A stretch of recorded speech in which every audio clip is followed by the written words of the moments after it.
tarik 2 dwe mar auchiel higa ma wantiego ni en 2022. An jalendo mari mar nonro mar Oboke sani endi en koro nyinga en ni Okelo an Oboke kendi mar The Star, Oboke mar The Standard kod Oboke mar The Daily Nation. En nonro mar Oboke kaka wanyisi pile pile en mana luomo Oboke. Luomo Oboke gimiluomo ing'eni luomo ka gi kacha. Ok no bet pino mondo wasom achiel mong'ith. En Standard ema wachako godo. This is my legacy. Mae siganda etelo matelo nugodo manigi mauru Kenyatta nyowacho nikech makore manye en nyasine mogik ka jatend piny owacho setimo gi 10 nyaka nokaw telo higa mar 2013 sani koro tieko. President Uhuru Kenyatta uses the final national day to list its administration's achievement, defends heavy debt and warns bad successor could loot borrowed billions.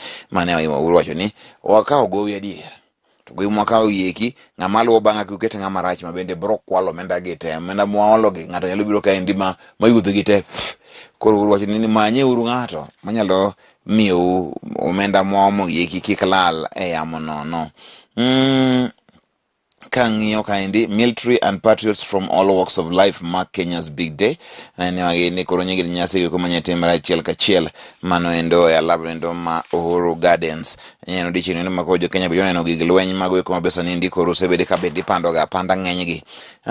Kang'iyo kaendi Uhuru defense legacy once of bad successor. Uhuru no wacho kaka notiyo uchinga mabro ka okume kik bedi ng'ano endo marach mabende bro ketho gigo maber mosetemo. Debt has allowed country to grow faster, says Uhuru wacho ni adieri osebedo kwa kawo mago eko ma gin hola kwa pinje mamoko kata kamano hola go osedongo piny Kenya malach ahinya. Mane gima Uhuru wacho kwa ni koro Africa sani mantie gi the first express way. Kenya ni the first expressway in Africa.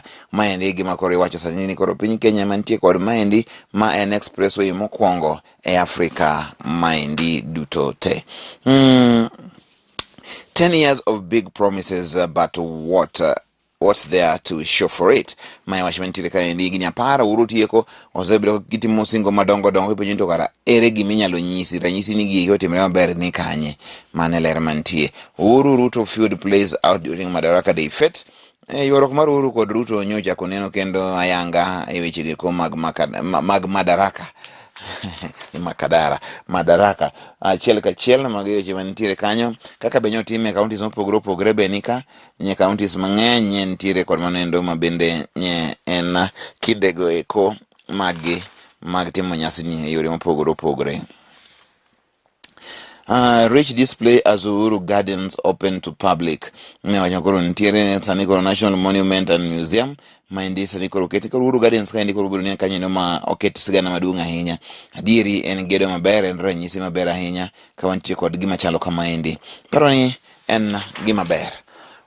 Kibisho wacho ni it's my right to attend Azimio rallies. Kibisho now tells critics. Sani koro Kibisho wacho ni en owuon en gi ratiro mar dhi siasa mag jo Azimio. Ting'eni en civil servant NPS. Koro kanwa ni ji jomani serikali ke go siasa to gin giwache kamaendi madonge na taro mar chik. Koro Kenya kaendi en free for all. Wetangula's move shows lack of faith in his alliance's rival. Wetangula nyobedo clear de kaka ng'ama dhi manyo senate manendo mabungo manyiso ni ok en gi yie kod One Kenya alliance margi. Magi weche mantiere The Standard kanyo endo nacho ni abro luwo makagi kacha. Adwanya ne weche mag tuke kama koro Mohamed Salah Liverpool do mondo mi odhi.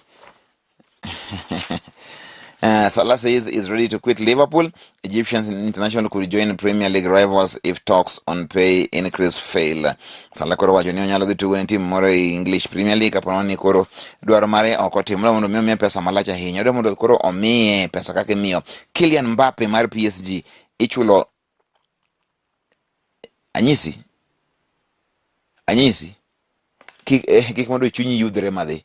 Kylian Mbappe mar PSG ichulo $50 kod $95 million.2 e juma achiel. Mpira meno wagoyo ni en 95 million.2 mimiye in 1 week. Mano Kylian Mbappe aelwe kod Neymar bende mar PSG yudo 89 million in a week. Wow. Hai Lionel Messi bende ntiere ngani kogo opira dwe achiel kata gocho kata hinyere. Mbappe ing'e pesa ma Mbappe loso mano en 95 million times 4 mano en pesa di kigni 500 million onyalo loso kata half a billion in 1 month. Gor Mahia ne ogoyo FC Leopards manende piche achia mama bende ne otugi nyore alabendo mar Nyayo kane en ranyisi makare ahinya kakoro Gor ne okawo mago eko magen siling bende milion 1 sama tugo nosedhi mano endo achiel kachiel amodhi. Ingwe now have failed to beat Gor Mahia in the last 6 years. Gor Mahia and FC Leopards have now met 95 times, with Kogalo winning 33 encounters, FC Leopards securing 28 victories. The other 30 clashes have ended in draw. Omio Podogor en chuor timbe. Gima nyiso gaji pile ni Gor en chuor timbe. Pogba set to leave Manchester United. Mane watchman tire kanyo endo. Paul Pogba will leave Manchester United on a free transfer when his contract expires at the end of this month. The club have confirmed. Pogba, 29, cost United then a world record of 89 million when he rejoined the club from Juventus in 2016. He made 27 appearances in all injury-hit final season in his second spell. It was a low-key end to a United career that brought so many individual high moments, the Old Trafford club said in a statement. So many beautiful goals, assists, and pieces of skills. Pogba they cannot even know kama no nyewe 89 million to other than no kama nikech onge value minyalo nyewe godo. Ng'ama dware be onge sani ene wuoka kamano. Maybe brodok Italy. Oboke Madesta Uhuru silences Ruto in exit Madaraka Fete. Uhuru nye omiyo Ruto kiach mano endo e nyasi mar Madaraka Day manyotimore odiochieng' endo manyoro kamano bende kar nyasi ne mogik ahinya. President makes speech for Raila and Karua while tearing into his deputy. Mewachman tiere Ruto nyobet kanyo endo ka Uhuru kidhe kabisa. To Raila gir Karua to nye Uhuru nyomiyo poch gi paka enowache malich ahinya.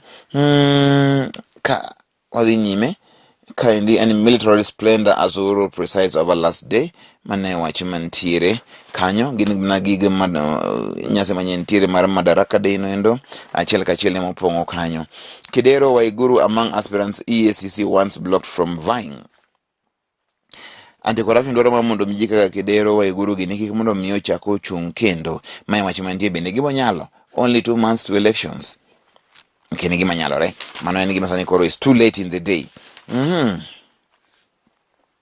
Oil explorers still dumping dangerous waste reports. Jogo mabe kunyo mago eko magen mo pod golo mo maricho kendo bende ologi kuno moko winjore achiel kachiel. Ka wadhi mbele.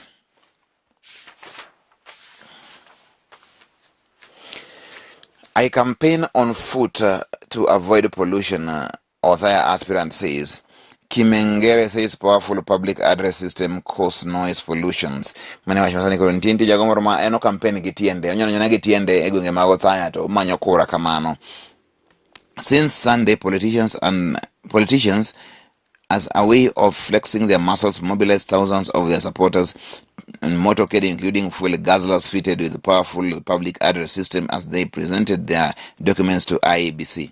Othaya constituency in Nyeri County, no exception where Wambugu Wainaina UDA incumbent Chuku Mugambi Jubilee and Patrick Ngunjiri among others presented their papers, but one candidate for the Othaya parliamentary seat stood out. David Kimengere avoided pomp, glamour and color and was accompanied by few members of his family and supporters. Newachmantiere enokweno campaign mnagetiende ogo mnagetiende to the ogo mnagetiende to the samanya dhimondo miobede cleared kod IEBC. 2 Senate officials skip date with IEBC.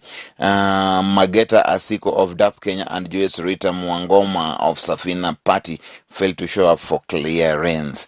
Magigi kumasani kwa timbre kaendi gwenge kumag Mombasa kaka weche dhi achiel kachiel.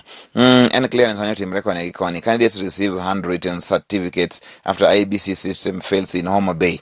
Ane wachimentiere. Homa Bay ginyomi certificate mondek gilwedo. Daud declares difficulties in getting supporters' signatures, which nikaendi mapeka hinya menyalo ng'iyo achiel kachiel. Maguire stays calm. Defender says jeers on England duty won't affect relationship with fans. Gewach wach ma Pogba ni dhino nitie. Ozil determined to stay at Fenerbahce despite suspension. Mago e weche mantiere kanyachiel kachiel. Yes, Leopards fall again. Nyoro kendo AFC Leopards nyo fall ok ne gitugo. The Uru scorecard maendi en koro kaka Uru notiyo end of term self assessment card. He built thousands of kilometers of roads, midwifed a new education curriculum, expanded access to primary health care, took on the railway challenge, connected more homes to electricity, led in greening the environment. But what truly will be Kenyatta to legacy? Enang'uma oweyo mibro pare godo. Yes, mago to sewacho tang' idhi pare godo. Magi weche mantiere kanyo endo achiel kachiel. Ang'iyo kendo wacho kaendi kaka weche nitie. Uhuru spans his deputy as he breaks protocol. Uhuru nyoro nyako miyo kata to gini thuolo mar loso. Ene manyo loso kotieko ni to wuoka. Be ok nyo dewo weche mang'eny. Tieko to dhi adhiya. Sixth COVID-19 wave ending, expert says. Eni koro COVID biro manye bogo yicha besa ni koro chako dok piny. En wach maber ka mano e gima timore. Kibishu Musheru plan to rig polls, claim Ruto allies. Sani koro jogo mas Ruto wacho ni koro Kibishu kod Musheru dwoko ne Raila kura. Mane wach mantiere. Allies of Deputy President William Ruto clash with government officials over claims that the Azimio la Umoja One Kenya party flag bearer Raila Odinga will win August 9th presidential election by 60% of the vote.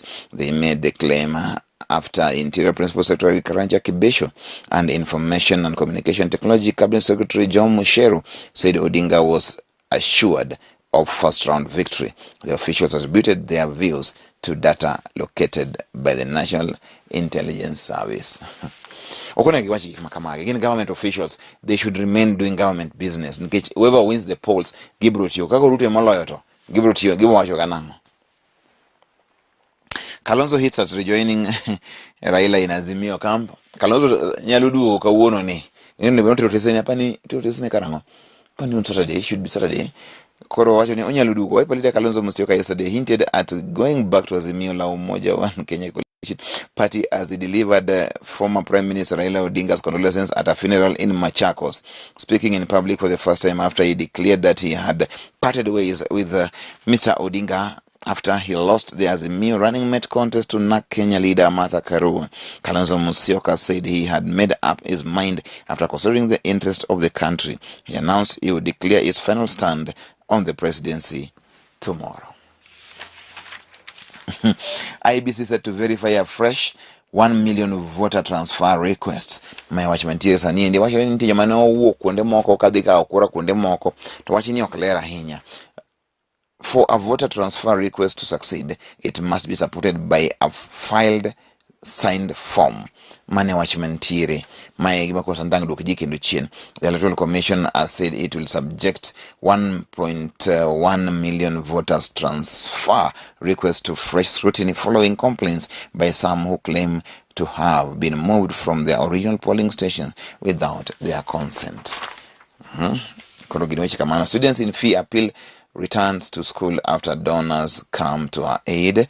Manewach Makare, kantindo the school kamato ber. Ina wacho mene beni wacho. Ka wadhi nyime. Eni weche mag tuke mani kaendi mana wacho mar gorne mantie mar Pogba no ni kanyo. Onge gima lich ahinya matang' momedi. Emani koro NCPB wacho ni koro jo Kenya wadrom milion 12.